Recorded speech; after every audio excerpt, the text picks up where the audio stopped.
Com aprendre a prendre. Tutorial d'ampolla sensorial. Purpurina. Ampolla de plàstic petita, anilines o colorant alimentari. Aigua.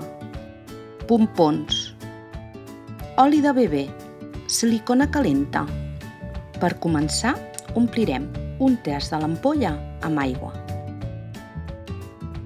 Afegirem unes gotetes d'anilina o de colorant alimentari. Ara toca posar els pompons. Perquè brilli, hi afegirem purpurina.